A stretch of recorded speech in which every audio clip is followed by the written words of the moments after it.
Number 5. The Amityville horror photo. The Warrens had been around, claiming to have seen 10,000 cases in their lifetime. But there are few of many cases that got them as much renown and people talking as the Amityville horror case. Way before there were any Conjuring movies, way before it was a smash hit franchise, they were already making tons of movies about Amityville. The Warrens have been in the silver screen since the beginning. Amityville, Long Island was the center stage for the most infamous and strange case in America. In 1974, the house had been owned by the DeFeo family, until one day, Ronald DeFeo Jr. went one by one with a rifle and claimed the life of every member of his family, later going on and telling people that spirits had commanded him to do so. After this horrifying event, a year later, the Lutz family would move in, not much bothered by the house's dark history. You know, in this market, you gotta take a good deal on rent wherever you can get it. During the first month of living there, they realized almost right away that something was wrong. Swarms of flies, banging noises, and spectral apparitions of monstrous animals or phantasmal beings that the real estate agent definitely did not mention. Now, the Warrens were called in as they were experts in the paranormal, and they were called in to investigate the haunting and see if there was anything they could do. They brought with them camera crews and tried to record their findings, most famous among them a photo of what appears to be the ghost of a boy with shimmering eyes staring down from the stairwell. It's truly chilling stuff. Now, it has to be addressed even by skeptic standards. Sorry, we gotta play Scully, can't all be Mulder over here. That there is a lot of debate as to whether or not the Amityville horror was more like the Amityville hoax. George Lutz, the father of the Lutz family, contacted the DeFeo's lawyer, William Weber, and said he was trying to get a book written up about the client. And Weber had told news media that the haunting was all just a story he had made up with the Lutz family over a bottle of wine, in the hopes of getting a retrial, and in the hopes of getting a little bit of change for the Lutz family. So, what do you think? Was this America's most famous haunting, or was it just a fantastic backdrop for a series of okay movies? And my ghouls and goblins, if you're looking for some more terrifying true tales, or tales that ain't so true, from ghosts to cryptids to aliens and a whole lot more, Top 5 Scary has all of that and then way more. Drop a like and subscribe and stay scared. Okay, moving on. Number 4.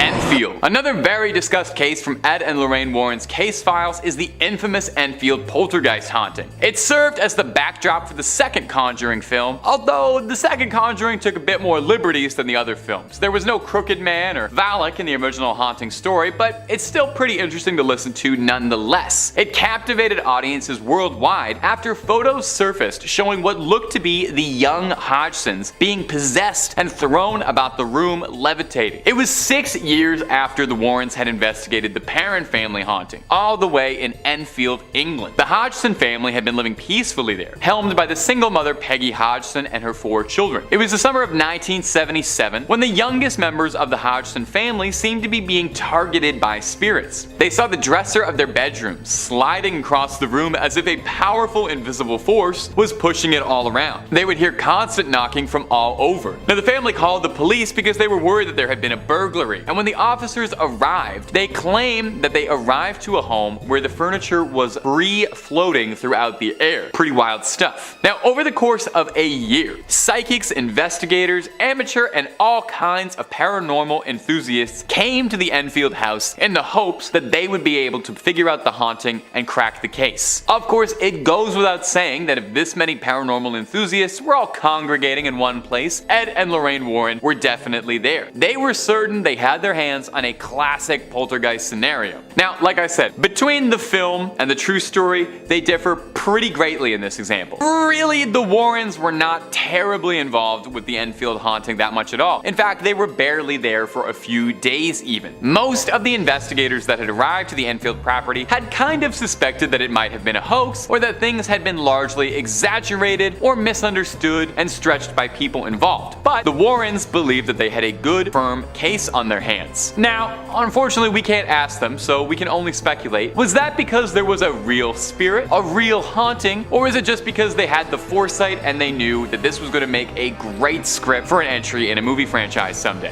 In 1979, 2 years after the first reportings, the Enfield haunting mysteriously stopped. No more sightings, no more reports. Was it ever really there? Number 3 on this list is the African fertility dolls. Tony Spera goes into detail about these dolls on the official Ed and Lorraine YouTube channel, and the story is pretty creepy. Apparently these dolls, which are now in their possession, were originally from Africa. They were made by an African witch doctor, but were then stolen from him and brought back to America. They were sent to a police officer who was in on the theft and thought that he could get some serious value for some authentic African fertility dolls. What he didn't expect was for these dolls to take his life. After he acquired these dolls, he soon became paralyzed from the neck down and, after some time, succumbed to this disease and died.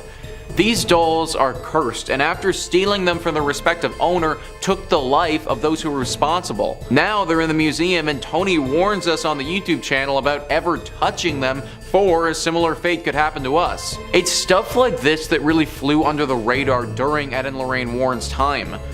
But the fact that these dolls exist, and there are probably many more of them in the world, is truly very terrifying.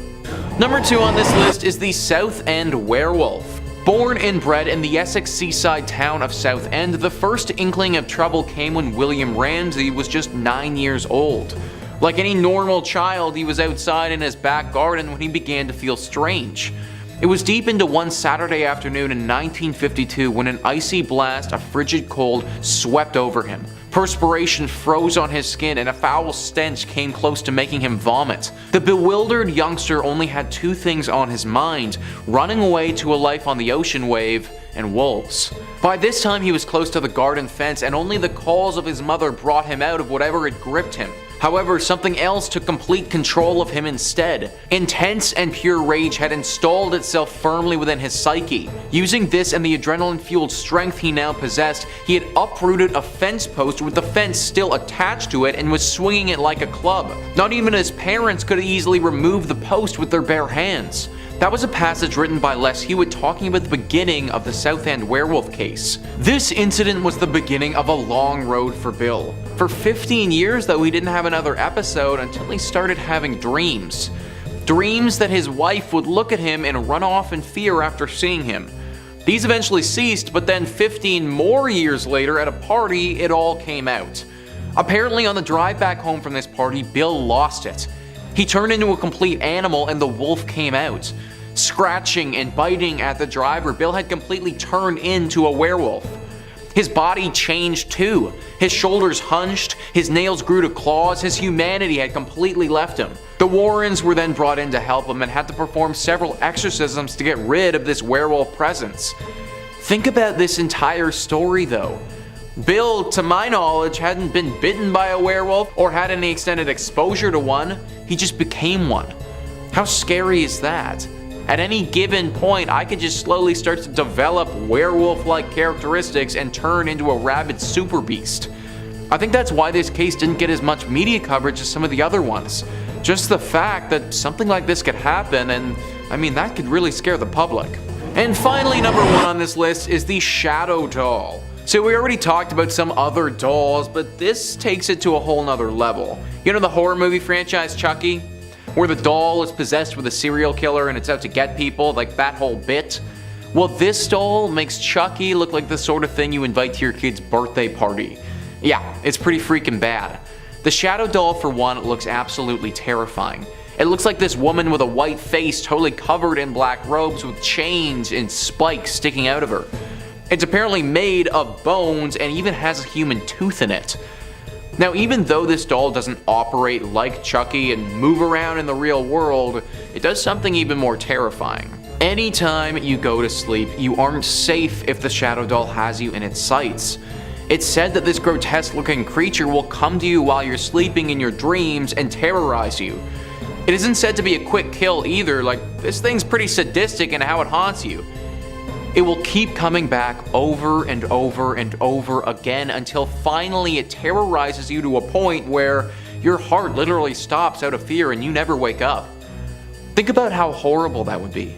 To be absolutely terrified of going to sleep because you know that the second you close your eyes, this shadow doll could be upon you and it might be your last night ever. Similar to the other dolls that we talked about, this thing is locked up in the museum, but I personally don't think that's enough. I know that the Warrens like to show this stuff off, but honestly, screw it. This thing is far too dangerous, burn it with some fire, and let's be done with it. Number 5. their relationship. Now the movies portray Ed and Lorraine Warren as a perfect couple, a pair of demonologist ghost hunters that nothing could possibly stand between. No demons, no spirits, no troubles in the marriage. Well, in reality, there are claims, pretty substantial ones, that the relationship wasn't quite as picturesque as the movies made it out to be. The pair lived with a girl named Judith Penny, someone who is notably absent through the movies. Judith later in life revealed some truly shocking secrets and allegations against the pair. She suggested that Ed acted violently to Lorraine behind closed doors and claims that on more than one occasion he struck her. Penny said in a recording to The Hollywood Reporter, "Some nights I thought they might end each other's lives." Of course, the Conjuring movies are nothing like that, and portray them as a fairy tale storybook couple almost. It's a very stark contrast. The production company was strong-armed into showing the couple as loving as possible in a deal by Lorraine Warren for the films after Ed had passed away. A producer for the Conjuring films, Tony DeRosa Grunt, spoke out against Ed Warren in an email to top Warner Brothers executives, referring to him as a violent husband and a criminal. He said, "Lorraine enabled, she knowingly allowed an illegal relationship to continue for 40 years. They lied to the public." Now we've got lots of videos on Ed and Lorraine Warren, whether you're a fan or a hater. We've got lots on the topic. But if that's not your jam, we've got cryptids, conspiracies, true crime, fake crime, aliens, pretty much anything scary under the sun. Top 5 Scary's got a video for. So click on through, find something to scream at, and subscribe, but do that when the credits roll, okay? We worked hard on this video. Number 4, Judith Penny. Perhaps the most serious claim regarding the pair had nothing to do with ghosts or spirits, but it was the nature of the relationship with Judith Penny and Ed Warren. In 2017, evidence surfaced from Judith herself to suggest that the movies left out one of the biggest details of their lives, that Ed Warren was involved in an extramarital relationship with an underage girl. Judith has sworn that she spent 4 decades living in the Warrens' house as Ed's lover, but that the relationship began when she was 15. The claim goes on to state that the couple told people she was their niece or a poor girl that they had taken in since she had nowhere else to go. In 1963 actually, Penny was arrested and taken into custody after a concerned citizen who noticed this reported the nature of their relationship to local police. She was ordered by the court to attend a delinquent youth office for a month. Penny would tell that Ed would pick her up from school and drive her to these meetings. Now obviously these are substantial claims and serious allegations. These didn't come out until after Ed had passed, but perhaps the most concerning piece of evidence was a bizarre contract Lorraine demanded that New Line Cinema follow. This strange deal insisted that Lorraine serve as a consultant on all of the films, which makes sense, they're about her. Where it gets a bit odd is restrictions that said the films could not show the Warren characters engaging in any criminal acts, could not show Ed Warren committing any extramarital acts, or romantically involved with younger people. Very suspicious. One executive at New Line said they had never seen a deal like that before in their career. It certainly raises a very uncomfortable question: why would these things specifically be demanded not to be done? Number 3. How psychic is she? Naturally, Lorraine's psychic abilities came into some scrutiny. I mean, that does make some sense. I mean, you claim you're psychic, people are gonna ask you all sorts of annoying questions like, are you really?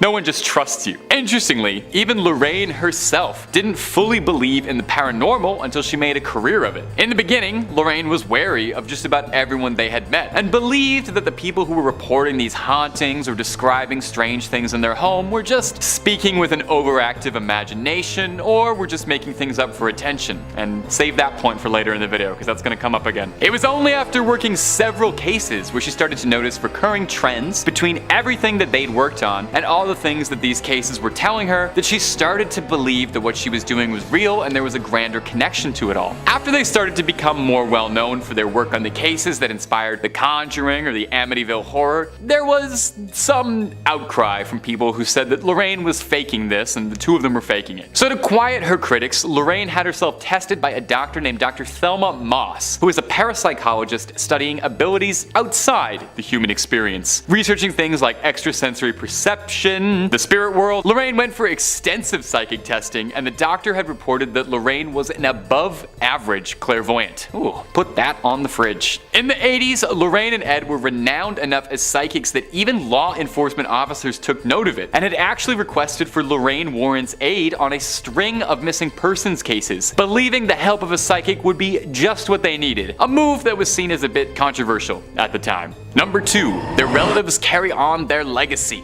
Although Ed and Lorraine Warren themselves unfortunately are no longer with us, they worked hard to ensure to pass on their ideas, their teachings, to ensure that their legacy would outlast their mortal forms. And I mean, that's kind of if you believe they're really gone. I mean, these people worked with spirits their whole life. They've got to be out there somewhere, their spirits guiding, right? In 1952, Ed and Lorraine founded the New England Society for Psychic Research as a way of tracking and documenting their cases. As well, famously, just like shown in the movies, Ed and Lorraine kept a magnificent museum of all the cursed relics, horrible things, and demonic objects that they'd encountered over the years in their cases, including the infamous Annabelle amongst many, many others. She doesn't quite look like how she does in the movies though, she's a little more raggedy in real life. But with Ed and Lorraine no longer around to run the society, it was now left in the hands of their daughter Judy and their son-in-law Tony Spera, who has taken it upon himself to maintain the Warrens' legacy and is a demonologist and paranormal investigator of his own volition. He inherited their museum of cursed objects and he takes care of their most dangerous ones, maintaining the rituals necessary to keep them cleansed and pure. Now,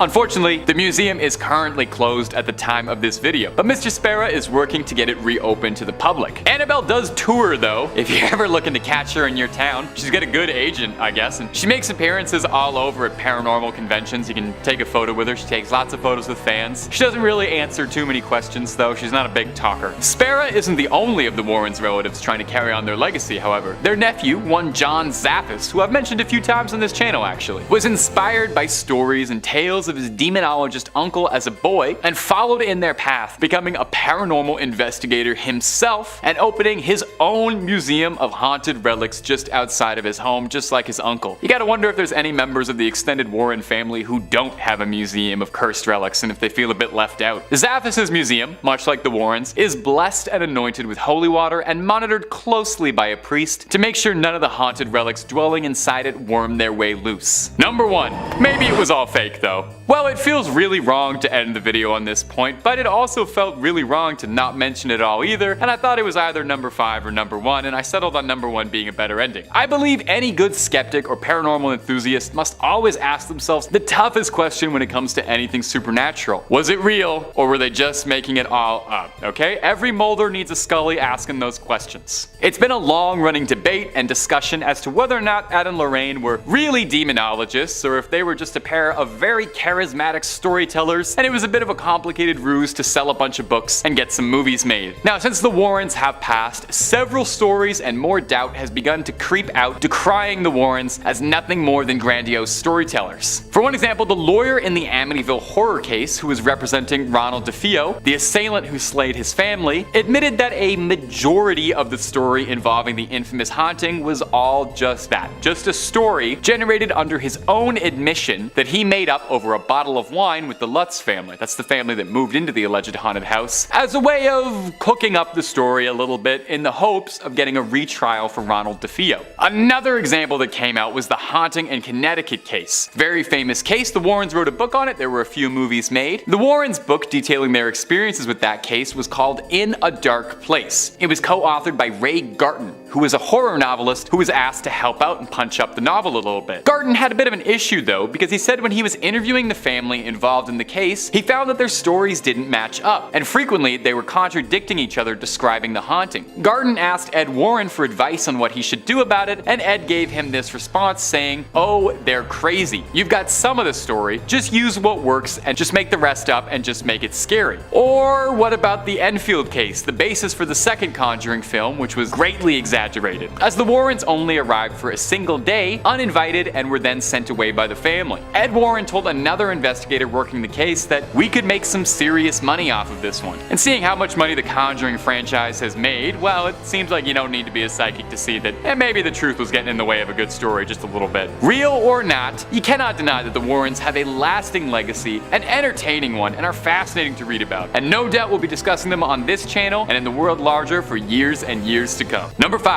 Ed Warren's haunted house. Ed and Lorraine probably spent more time inside haunted houses than most people spend inside regular houses. As the world's most storied demonologists, they certainly knew their way around a haunting. Was it their calling, perhaps? Ed Warren would disagree, saying he thinks a calling is something lofty and majestic in his own words, but rather he thought that it was something that in fact guided him to becoming a warrior of the spirit world. Perhaps it was a twist of fate from the start that made Ed pursue his career in demonology, as the first house he had ever lived in as a boy was a haunted house. Makes sense, right? In fact, Ed Warren's first ever reported interaction with a spirit was when he was just a child. The Warren family landlady, who Ed Warren described as not particularly nice, hated kids, dogs, cats, and would sit by the window and yell at neighborhood kids. She lived above them and would pass. Ed describes an encounter when he was a young boy where he went upstairs and saw his closet door swing open by itself. Inside the closet was a small, floating dot of light that began to grow and grow and grow. In a few seconds, the light grew to the size of a person and manifested as the landlady, wearing that same scowl that Ed would recognize. Ed ran down and told his father what he had seen, who had told him to just forget it and never tell anyone. He wouldn't tell, but he certainly would not forget. And Ed Warren credits this incident with being the inciting event to inspire him to research the paranormal and to study the things that live beyond our world. Soon after this event, he would start to be reached in dreams repeatedly by dead relatives he had never met, including an aunt who would send him messages about his future, offering him guidance, and telling him that one day he would walk alongside priests but would not become one himself. He was attending a Catholic school while also living in a haunted house, a fact which amused him greatly as a boy. He said, although he didn't like going to church, he would pay extremely close attention to lessons about spirits and demons, as he knew it was going to be incredibly important in his life one day. And my ghouls and goblins, if you're looking for more facts and videos about Ed and Lorraine Warren, the cases they've studied, cryptids, aliens, and just about everything weird and unusual, Top 5 Scaries got all of that and then even more on top of that waiting for you. So click on through, find something freaky, creep on creeping on, and subscribe, maybe. Number 4. Lorraine's abilities. Much like her husband Ed, Lorraine would know from a very early age that the spirit world was reaching out to her. Barely even 3 blocks away from Ed Warren, Lorraine lived. Was it fate that had brought them together? Some divine purpose? Or a happy coincidence because they lived pretty close together? Lorraine Moran had a knack for extrasensory perception, and as a young girl had believed that everyone had this sixth sense that they had access to. She didn't know that we're not all psychic. Sorry, Lorraine. At the time, Lorraine was attending a private all-girls academy, and one Arbor Day, the nation's favorite holiday and every child's favorite holiday, her class was planting trees outside in the front, and Lorraine found herself distracted. She describes how as soon as the girls in her class had planted the sapling, she looked at it and saw it not as a sapling, but rather vividly saw it as a completely full-grown tree, with its branches stretching outwards into the sky, its leaves blowing and falling. Lorraine said it was indistinguishable from the real thing, not like a hallucination, like she could see it right in front of her. She said she couldn't even tell that it was a second sight. She was completely lost in the majesty of the tree when her teacher asked her what she was doing looking so intently. She said she had been staring at the full-grown tree. Her teacher, confused, asked her if she was seeing the future, and rather matter-of-factly, Lorraine responded that yes, she was. Although Lorraine thought answering honestly was the right thing to do, she was sent to a weekend church retreat to pray and pray and pray away her delusions. Lorraine learned rather quickly to keep mention of her extrasensory vision to herself, as most people in small-town Connecticut didn't quite understand her abilities. It wouldn't be until she was 18 years old and met Ed Warren that she would find a confidant who understood what she saw and how she could use her gift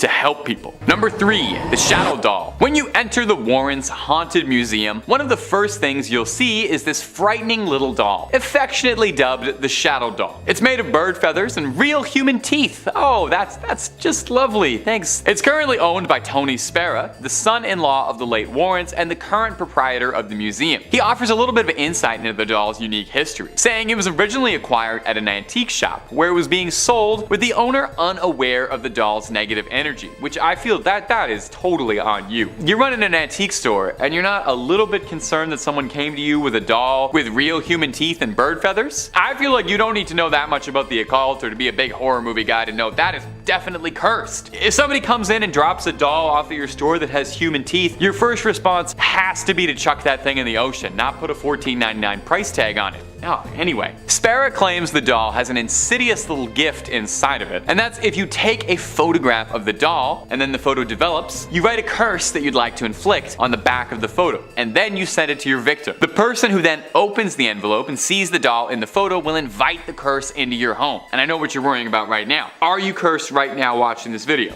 Nah, you're good. I think digital photos are fine, and besides, I would never write any curses on any of these photos. And if I was ever gonna curse you, I would curse you to always make the right amount of pasta and have your crush text you back. I would only curse you something real nice. Now, my big question about the Shadow Doll is, do you think it gets jealous having to share museum space with Annabelle? How hard must it be to be the second most famous cursed doll in a museum of cursed dolls? People come in all day to gawk at your movie star sister, get autographs and selfies with her, and you just have to sit and stew. No wonder the doll is cursing people. I think it's got some repressed aggression. Number 2, the Southend Werewolf. This is maybe one of the odder cases in the Warrens' history, which is really saying something since the only thing the Warrens ever investigated was incredibly odd cases. This one was back in England again, in Essex. The Warrens got word of a particularly unusual case. This wasn't a haunted house or a poltergeist or a suspected demon possession or anything. This was someone claiming they had come down bad with a case of lycanthropy. There was a bad moon rising over Essex. A carpenter by the name of William Ramsay had claimed that since his youth, he had been cursed into transforming into a werewolf. Not every night or on full moons, but seemingly random times, the spirit of a wolf would overtake him and he would go feral. It hurts seeing someone live out your childhood dreams like that. He claims that he's been plagued his whole life, and his first transformation occurred when he was a boy. He was playing outside when he felt an icy breeze coming over his skin, freezing his sweat to his skin. He then said he felt a primal bloodlust and hunger coming over him, and he was overwhelmed by a pungent, awful odor. He flew into a fit of rage and found himself shredding a fence post with the fence still attached and chewing at wire mesh. Now, for years he wrote this off as a strange incident. You know, something that every boy goes through when you're growing up. Puberty's a strange time. It wasn't until 1983 that the wolf came out to play again. William was out at the pub with his friends when he felt that familiar chill come over him. He felt the sweat freezing to his skin and excused himself to go to a bathroom, and claims that when he looked into the mirror, all he saw back was a wolf's unmistakable snout and yellow eyes staring back at him. He called the cab home but had to be held down by the driver because he was thrashing and lashing out at the driver and other passengers. Eventually, he composed himself, I think they gave him a milk bone, and he tried to live quietly after these incidents. It was in 1989 when Ed and Lorraine caught wind of the case. They invited him to get to Connecticut for a personal exorcism. I thought it was silver bullets that dealt with werewolves, but I guess that's probably a more permanent solution. Exorcism was probably the right way to go. Initially, William was skeptical, which I find kind of interesting. You turn into a werewolf, but you're skeptical that an exorcism will make a difference? Anyway, he ended up visiting, and reports claim that after a long night of violent thrashing, the wolf was finally exorcised, and since then, William Ramsay was able to find peace. And number 1, the satanic idol. I don't know, Ed and Lorraine, a satanic idol? A human skull? Well, those things sound like they could be haunted. Do you guys like haunted things? No way a satanic idol and human skull that were involved in dark rituals are haunted. No way. The skull was given to the Warrens as a gift, which is kind of an odd gift to someone, but hey, they were kind of odd people, so they were probably thrilled to death with it. Now, the idol is a different story. The tall, slender, bizarre idol doesn't immediately scream Satan or satanic, but you can take a look at it and you'd kind of be unnerved. This is not the kind of thing I would bring in off the side of the road. It's not the kind of thing you'd want to catch in the woods, and yet for one lonesome hunter, that is exactly what happened. Apparently the idol, and the skull with it, were taken from the woods nearby to the Warren estate by a local hunter who'd found them. The hunter claims he was approached by a man in mysterious black garb who ushered him away. Now obviously he was a little shaken and stirred by such a bizarre experience, so he went to the only people he thought he'd be able to trust with something like this, the Warrens, and took the idol to them for safekeeping. After he brought it to them, Lorraine fell deeply ill with no one able to diagnose what was happening to her. Ed believed that his family was being targeted for welcoming the idol into their home. You'd think that a demonologist would have seen that one coming, but hey, we all make mistakes. Lorraine recovered, and although no details emerged on how she did or what they did to purify and cleanse the idol, we can assume most likely it was probably blessed, exorcised, and doused in holy water of some kind, otherwise it wouldn't be fit to sit amongst their other treasures. It now rests inside the museum, alongside all of their other haunted relics. It's evil waiting inside, as it waits patiently for a Hollywood executive to come to it, and it's open to offers for a 3-picture deal with spin-offs included. Number 5 on this list is the haunting in Connecticut. This haunting is the haunting of the Snedeker family. Listverse writes, after renovations on the house were complete, Carmen Snedeker entered the basement for the first time. There, she found embalming equipment and body tags with the names of the deceased.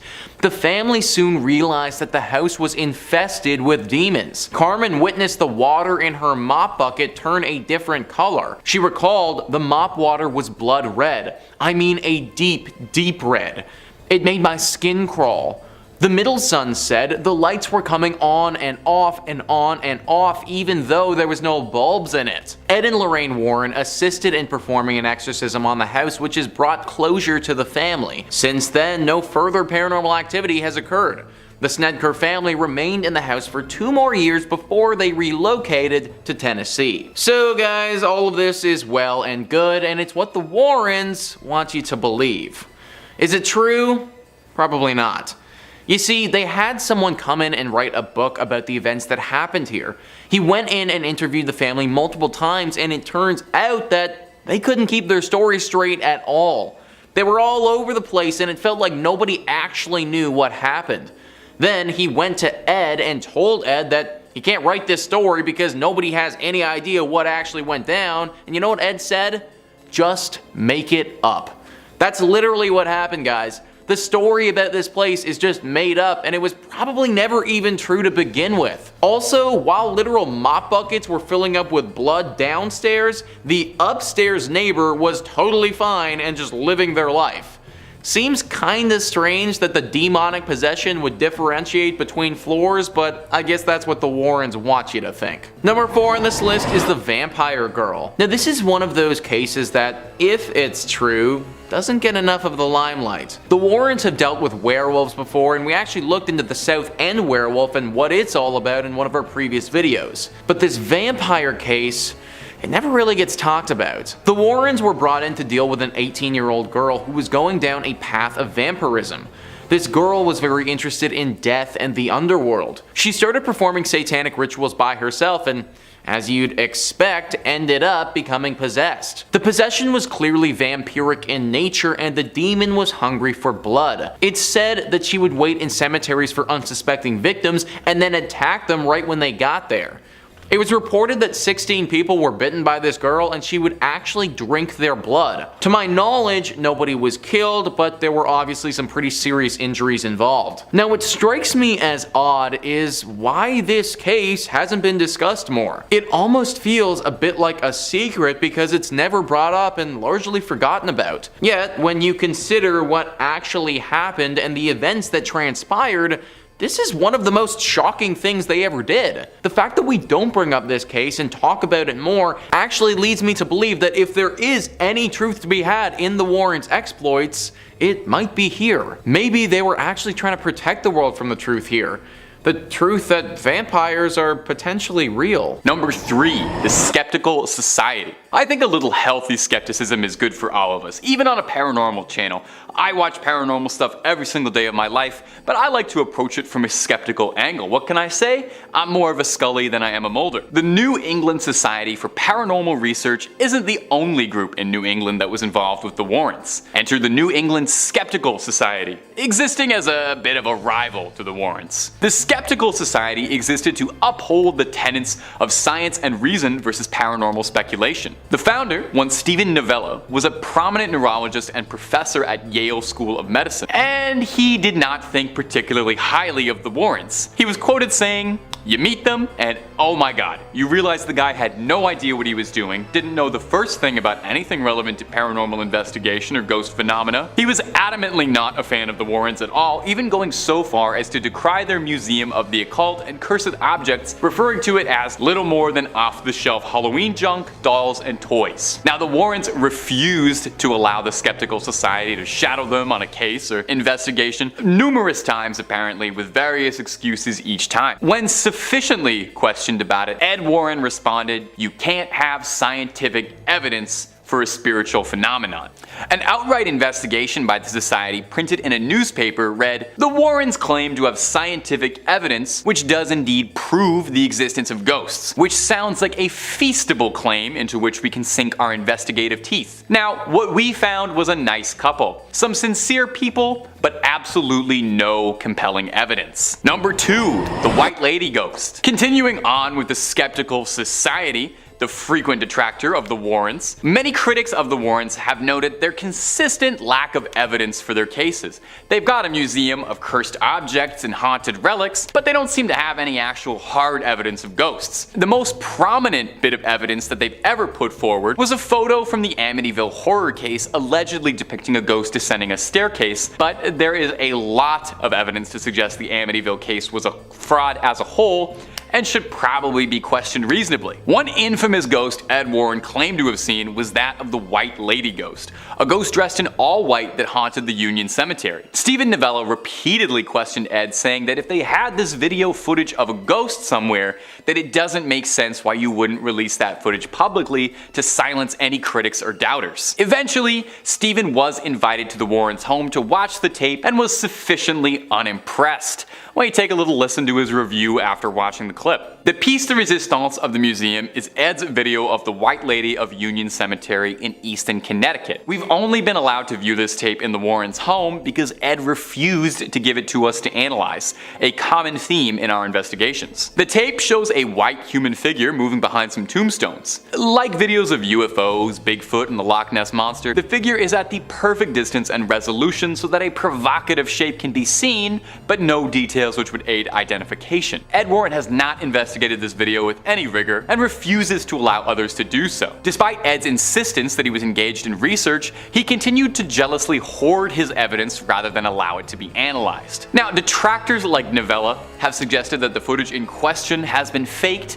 and it was just someone in a sheet. This footage actually is available now. After decades and decades of just talking about it, you can see the footage for yourself. It's available now on their son-in-law's personal YouTube channel after Ed had passed, and I will admit it is a bit blurry. It is kind of hard to make out anything. Number 1, the Amityville hoax. Now, besides The Conjuring, one of the biggest cases the Warrens were ever involved in was the Amityville horror. Before the Conjuring cinematic universe kicked off and they made 3 Annabelle movies, they were making films and books about the Amityville story. It gripped America as it was a truly bizarre haunting case. Well, except for the fact that there seems like there's a big pile of evidence to suggest the case was greatly exaggerated for the cameras and media. The book was a bestseller and the movie was a hit, but take a listen to some smaller inaccuracies. For one, the Lutz claimed that they found demonic footprints in the snow, but weather records around the time of the incident showed there was no snowfall.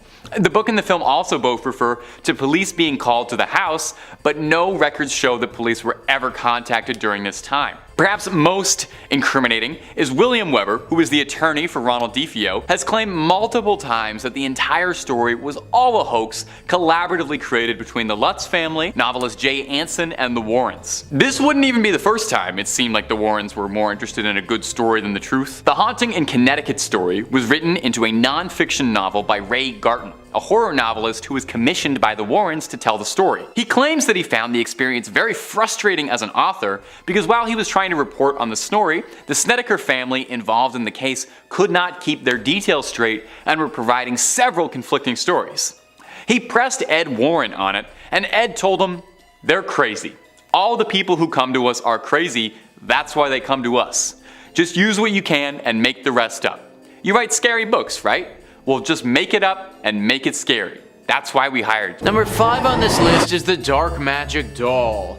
Yep, anything called the Dark Magic Doll is probably something I don't want to know about. That's most likely why Ed and Lorraine locked this thing up in their museum, because it's really not something that should be out in the public world for anyone to have. We've all heard about voodoo dolls before and the potential powers that they can have. Dolls that are made through some sort of dark ritual with the power to then affect people on a real life basis. Usually these dolls are made with a singular person in mind, and the doll that's created can only ever affect that one person. The same principle applies to this magic doll. However, the thing with this one is that from my understanding, you don't need to make it with only one person in mind. Simply using the doll while picturing an individual should create the same effect as a voodoo doll. It's said to use this thing, you need to hang it from its neck, and then the person that you have in mind is gonna get sick and eventually die. Now, I'm not sure if you can use this doll more than once, or if it's just a one-off, but it's probably a good thing that the public doesn't know such information. Think about how dangerous this doll actually is, especially if it got into the hands of the wrong person. Somebody who wanted to inflict harm onto someone else could easily do so from the comfort of their own home, and nobody would be the wiser. To make this doll requires some pretty dark rituals and some sinister magic, but the Warrens were pretty secretive about the exact process of constructing this thing, and again, probably for the best. Having information like that out in the open on how to make such a deadly and dangerous doll just isn't safe for anybody. Right now, the only known doll is currently locked up in the Ed and Lorraine Warren Museum. Hopefully it stays there and we don't ever see any more of these creepy things popping up in the world again. Number 4 on this list is the Smyrl haunting. So we've all heard about Amityville and we've heard about the Enfield poltergeist, but one haunting that didn't get talked about nearly as much was the Smyrl haunting. Maybe it's because it was just a little bit too scary and the Warrens didn't want to release such information to the public. An article discussing the 7 best cases from Ed and Lorraine writes, in 1974, Jack and Jeanette Smyrl moved into a house on Chase Street, West Pittston, Pennsylvania. Strange occurrences followed, leading the Smyrls to believe that a demon possessed their home. They claimed the demon had slammed their German Shepherd into a wall, bit Jack's ear, and pushed one of their daughters down a flight of stairs. Both Jack and Janet were said to have been assaulted by the demon. In 1986, they contacted Ed and Lorraine Warren, who confirmed that their house was indeed haunted. Ed Warren would go on to say that he had witnessed a dark mass form inside the home and that the demon had left him a message telling him to get out. Now, one thing that I think gets glossed over a little bit in this article is the time that these people moved into their home compared to the time that Ed and Lorraine actually showed up. 1974 is when they entered this house, and Ed and Lorraine didn't get there until 1986. These people were living in a home that was severely haunted, so much so that they were getting assaulted by a demon, and they were living there for over 10 years. I think we think about haunting sometimes as being like a week-long scary event or something like that, but this was literally over a decade of living in absolute fear. Why this family didn't move is beyond me, but maybe they were scared this creature would just keep following them wherever they go. I think this is why this one doesn't get talked about as much. 6 months is one thing, but 10 years is totally different. Ed and Lorraine knew that and probably didn't want to scare the public into thinking that they could get haunted for potentially their entire lives. Number 3 on this list is Ed's relatives. This is something that really doesn't get mentioned a lot, but Ed Warren saw demons just like the rest of the people he tried to help. I think the media often portrayed the Warrens as these almost superhuman individuals who were impervious to the will of paranormal entities, but Ed certainly struggled with this growing up and for much of his life. Apparently, Ed would be frequented by the ghosts of long-past family members. These paranormal entities would speak to him and tell him to do things. He was pretty private about what they would say to him, but we know that he did in fact get frequented by them. Who knows what they could have told him to do though, or how long he was seeing these visions. I think the reason that this was kept under wraps for a while was to preserve Ed's image as the person who comes in and saves people from these paranormal entities, rather than potentially somebody who suffers from them as well. Number 2 on this list is Oren Cheyenne Johnson. This is the the infamous devil made me do it case. Arne Cheyenne Johnson killed his landlord in 1981 by stabbing him to death. When he was brought to court though, he claimed that he was not in control of his actions and the devil literally possessed him and made him do it. Now this is pretty serious stuff, so how does Ed and Lorraine Warren fit in? Well, it's been speculated that Ed and Lorraine might have made the entire thing up, which effectively means that they were trying to get a murderer to go free based on a blatant lie. Johnson had a brother-in-law whose name was David. David was mentally ill. He needed professional help. The Warrens saw this as an opportunity and decided to try and exploit it. They came in and tried to manipulate the family to say that David was initially possessed with a demon and that Johnson came in, told the demon to take his body instead, and saved David from said demon. If the public believed this, then the Warrens would be smack dab in the center of a massive demon case. David and his family would get a lot of money from publicity deals, and the murderer Johnson would get off scot-free. It was a win-win-win for everyone except the justice system. Well, David's family wasn't happy about it after some thinking. They ended up suing the Warrens, claiming that they manipulated them and tried to get a guilty man to walk free, which if everything that I just said is true, they did actually do. Just another secret that came out that they didn't want to be revealed. And finally, number 1 on this list is Annabelle. In our last part of the series, we were breaking down some of the Warrens' cases and talking about how some of them may have been fraudulent. Well, a lot of you were commenting on that video asking about one of their most famous cases that I haven't brought up yet.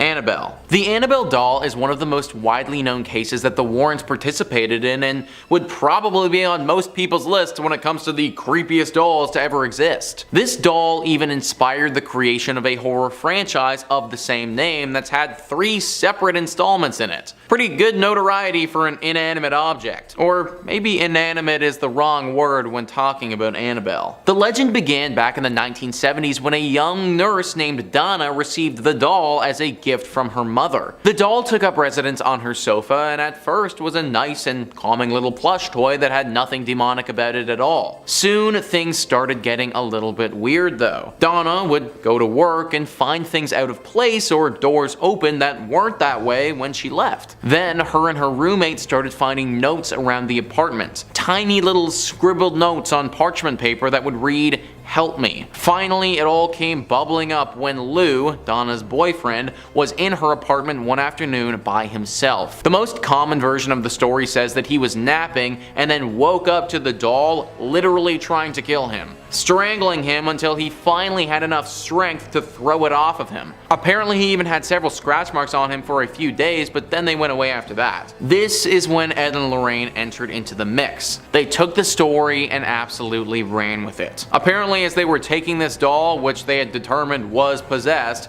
as they were taking it back to a safe place, it tried to crash their car several times and only putting holy water on it would stop this interference. Of course, no one else was actually in the car at the time, so we just sort of need to take their words for it. And that's actually the thing with this story. The only actual evidence or proof about this doll is that they told people it was haunted. There's no video of it moving, there's no pictures of it acting crazy. Anytime I've seen it, it just looks like a regular doll. Because of this, we can't say that it's fake, but we also can't really say that it's real either. I will say, after everything we revealed in the last video, I'm starting to have a hard time just accepting what Ed and Lorraine tell me. So honestly, Annabelle being fake could definitely have been another one of those secrets that they just didn't want us knowing about.